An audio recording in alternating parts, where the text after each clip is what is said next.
Bienvenue sur Ici Beyrouth. Mon invité d'aujourd'hui nous parlera des enjeux des prochaines législatives ainsi que du paysage électoral dans sa circonscription. Il s'agit de la candidate au siège grec-orthodoxe de Beyrouth 1, Asma Andraous. Asma Andraous, bienvenue sur Ici Beyrouth. Merci de me recevoir.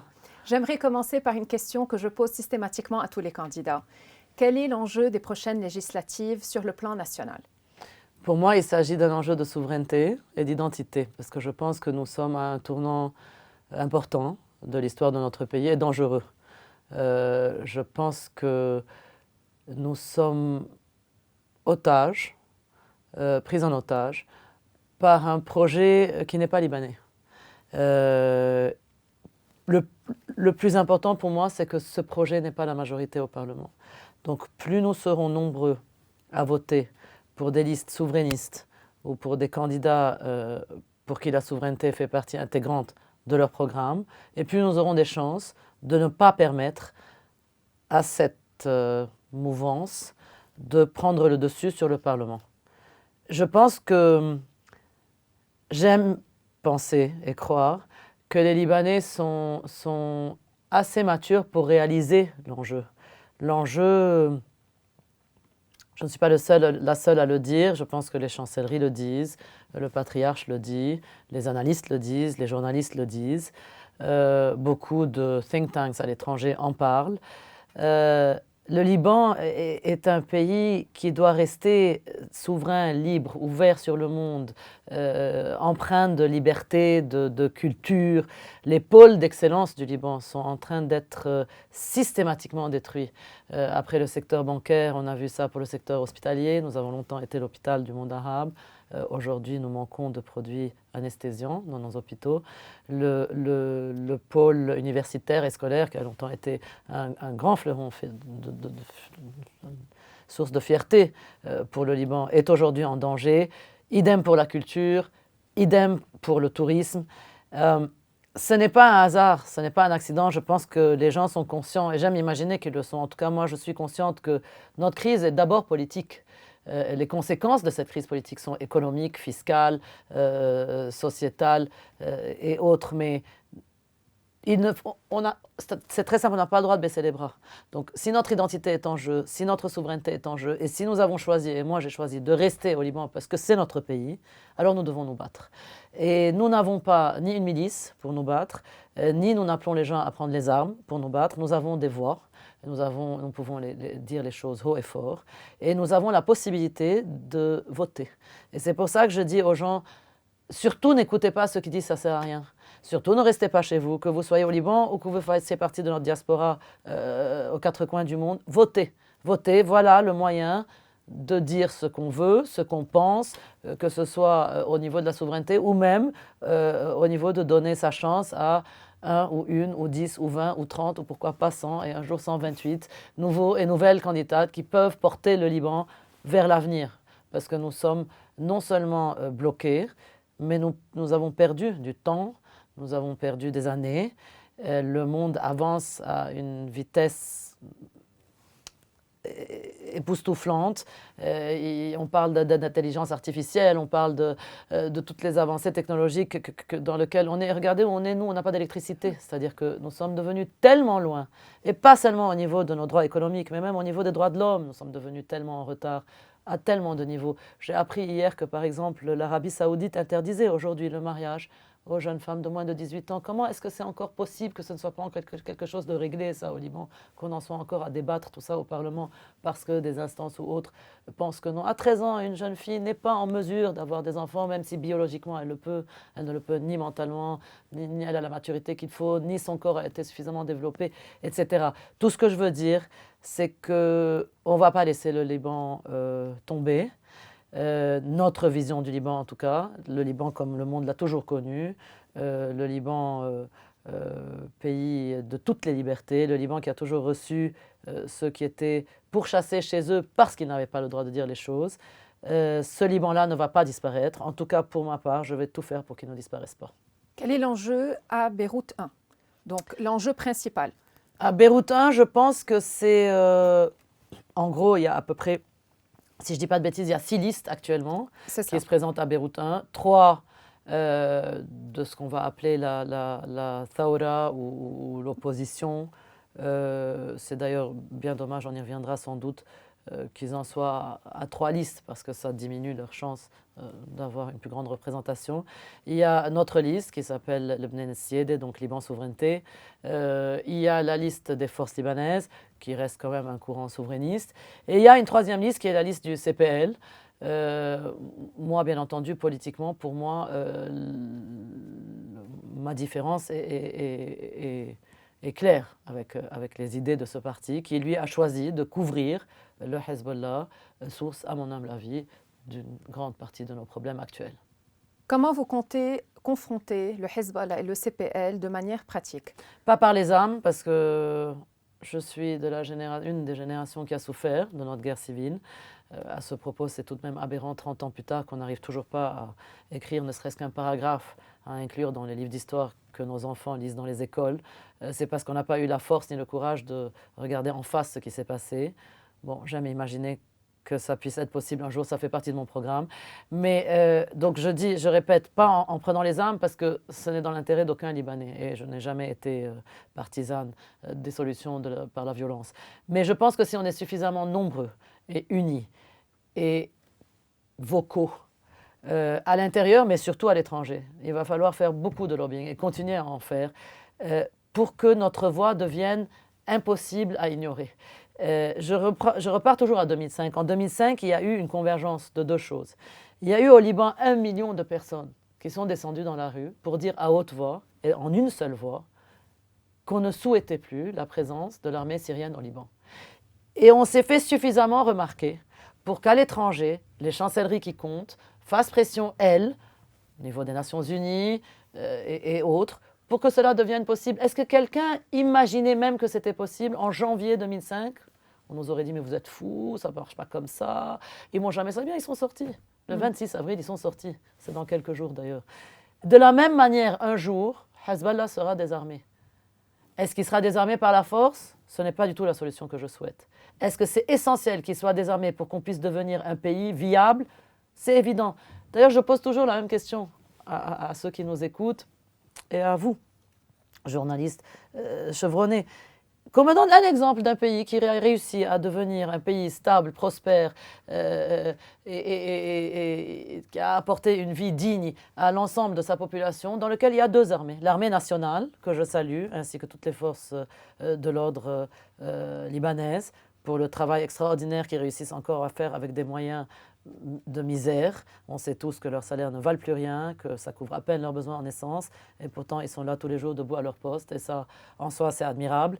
Mais qu'on me donne un exemple d'un pays où cette armée et ces forces de l'ordre doivent cohabiter avec une milice armée jusqu'aux dents, financée par l'étranger, qui a des systèmes qui ne passent sous aucun contrôle étatique, qui peuvent décider quand est-ce qu'on va aller en guerre ou quand est-ce que ça va être la paix, qui peuvent s'immiscer dans les guerres des autres, qui exportent du Captagon à qui veut bien en avoir, qui tiennent l'aéroport, le port, les frontières. C'est une aberration, c'est une aberration. C'est impossible d'imaginer la construction d'un État à l'ombre de ce problème. C'est un problème. Il faut arrêter de tourner autour du pot. Il faut appeler les choses par leur nom. C'est un problème. Hezbollah, dans sa forme armée actuelle, est un problème pour l'existence du Liban. Qu'est-ce que vous pouvez me dire alors de l'influence du CPL et du Hezbollah à Beyrouth 1 ? Est-ce qu'elle est en train... Hezbollah a très peu d'influence à Beyrouth 1. Beyrouth 1 reste quand même un bastion de liberté, on va dire. Quand on veut blaguer entre nous, on dit la République indépendante d'Ashrafi, parce que et d'Hermel, et de Mdawar, et de Saifi. Mais le CPL, bien entendu, existe à Beyrouth 1. Mon instinct me dit qu'ils réussiront beaucoup moins bien que la dernière fois. Et ne serait-ce que parce qu'ils couvrent Hezbollah, je souhaite qu'ils réussissent moins bien que la dernière fois. Qu'est-ce que vous pouvez me dire de la confrontation entre les listes formées par les mouvements de contestation et l'opposition et les listes formées par les partis politiques traditionnels? D'abord, j'aime souligner que notre liste est une drôle de liste quelque part entre les deux. Oui, elle est mixte. C'est-à-dire qu'on est une liste dans laquelle il y a certes Nadim Jmaïl qui, lui, est quelqu'un qui est en politique depuis un moment et qui fait partie d'un parti politique. Mais nous sommes 7 autres à ne pas être dans des partis politiques. Pour ma part et d'autres comme moi, Najib Eliane, Léon Sémerjian, je ne vais pas tous les nommer, mais nous sommes tous issus de ce qu'on appelle la société civile. Certains comme moi parce qu'ils ont été activistes, d'autres parce qu'ils sont avocats. Nous avons aussi Annie, Talar, qui eux viennent aussi d'environnements encore différents, la biotech pour l'une, le consulting pour l'autre. Et nous avons Jean Talouzian, le général Talouzian, qui lui est un ancien de l'armée, retraité, qui est connu pour son éthique, ses valeurs souverainistes, et qui a déjà été au Parlement une première fois. Donc nous sommes un drôle de mélange. On est un mélange on va dire, de traditionnel et de nouvelles figures, puisque aucun de nous 6 autres avons été au Parlement, et nous nous présentons tous pour la première fois. Après, il y a les listes dites d'opposition, donc les 3 listes, j'oublie leur nom, mais là, je me dis que c'est un peu dommage pour eux d'avoir été 3 listes. Je pense que ça diminue leur chance d'avoir des sièges au Parlement. Mais cela se renvoie sans doute au fait que ce mouvement qui a démarré en 2019, qu'on a appelé révolution, c'est pas vraiment une révolution, on va dire ce soulèvement, n'a pas réussi, je pense, à s'unifier parce qu'ils n'ont pas tous les mêmes demandes. En tout cas, pour ma part, en observatrice, parce que je n'étais pas au cœur de ce mouvement, j'étais beaucoup plus impliquée en 2005. Je pense que les gens ont rejoint ce mouvement pour des raisons très différentes. Et que quand il a fallu unifier les demandes, c'est devenu forcément très compliqué, que ce soit économiquement, il y a des gens plutôt à droite, des gens plutôt à gauche, que ce soit ceux qui sont avec le Kelonian et Kelon, auxquels je n'adhère pas personnellement, parce que je pense qu'il y a ceux qui assassinent et ceux qui se font assassiner, et il y a ceux qui pillent et ceux qui se font piller, et que mettre tout le monde sous la même enseigne, je ne pense pas que ce soit stratégiquement, d'abord ce n'est pas juste, et ensuite je ne pense pas que ce soit utile. Mais il y a ceux qui croient en ça, il y a ceux qui ne sont pas d'accord avec ça, et qui sont plus nuancés. Il y a ceux qui sont descendus pour des droits, entre autres des droits que je défends, moi, dans mon programme, les droits LGBT, LGBTQ. On va en reparler. Et il y a ceux qui sont descendus juste parce qu'il y a eu un ras-le-bol. Il y a eu un ras-le-bol, c'est évident, chez tout le monde, il y a un ras-le-bol. Il y a un ras-le-bol, d'abord, les gens vont mal, les gens souffrent socio-économiquement, c'est clair, on le sait, on le sent. On n'est pas... Enfin, moi, je passe beaucoup de temps avec les gens. Bien avant cette campagne, j'ai toujours été quelqu'un qui a été sur le terrain socialement.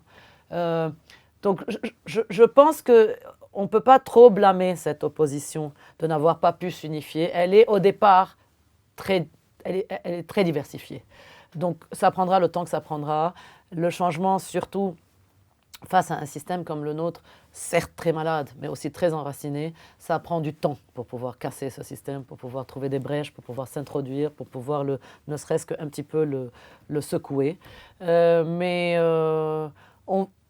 au final, c'est notre pays, on y reste.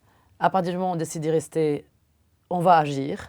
On ne peut plus, comme on a fait très longtemps, imaginer que quelqu'un allait résoudre tout ça ou sans trop savoir qui était ce quelqu'un et par quelle baguette magique ça allait se passer.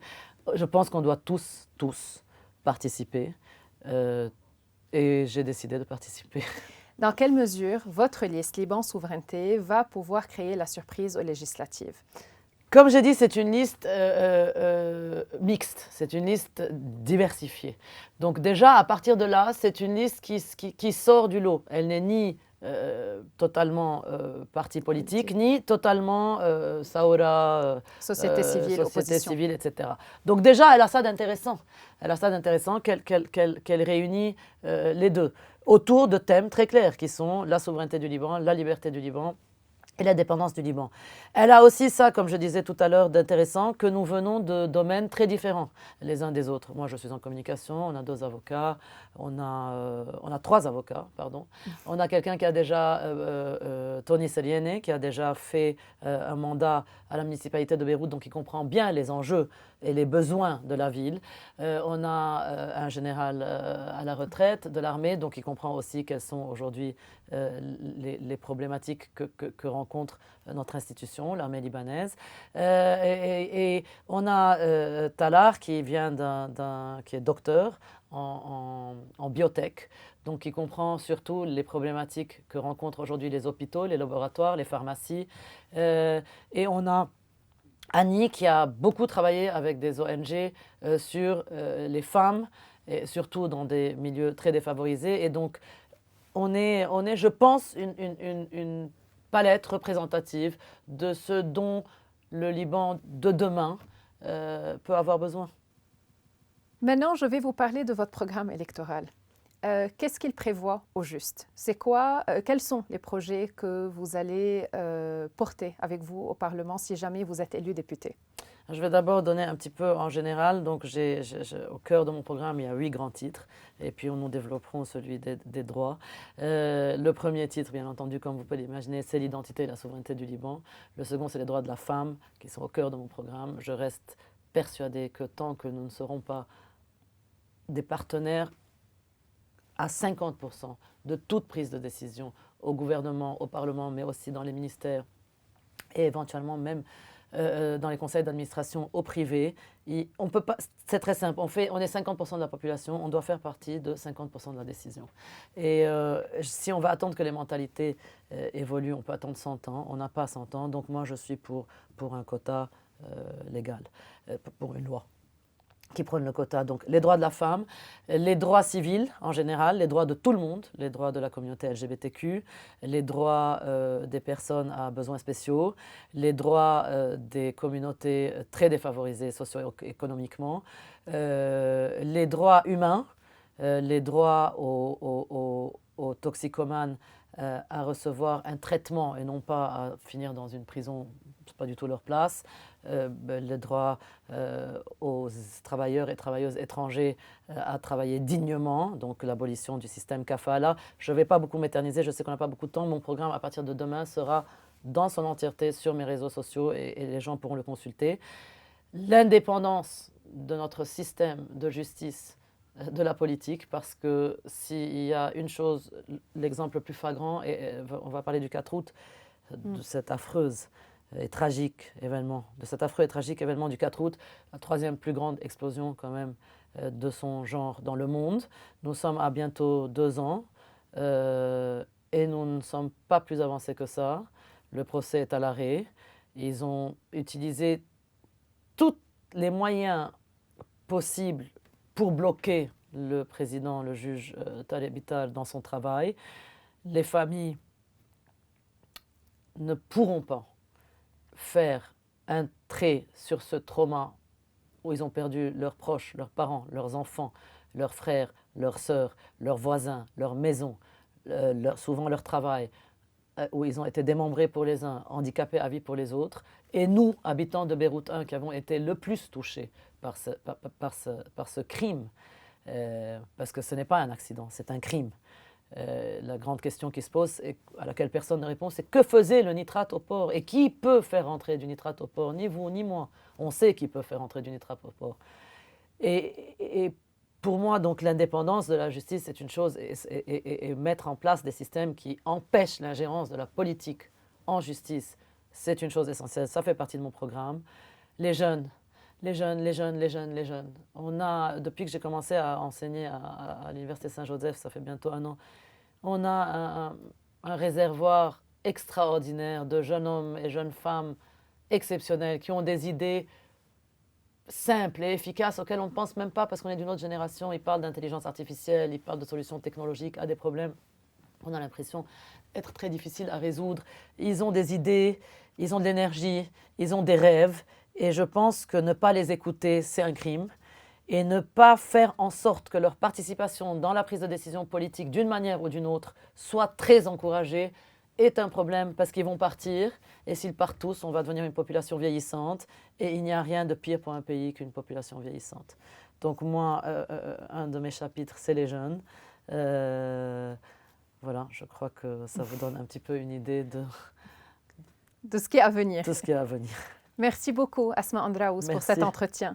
Et merci à vous de nous avoir suivis sur Ici Beyrouth.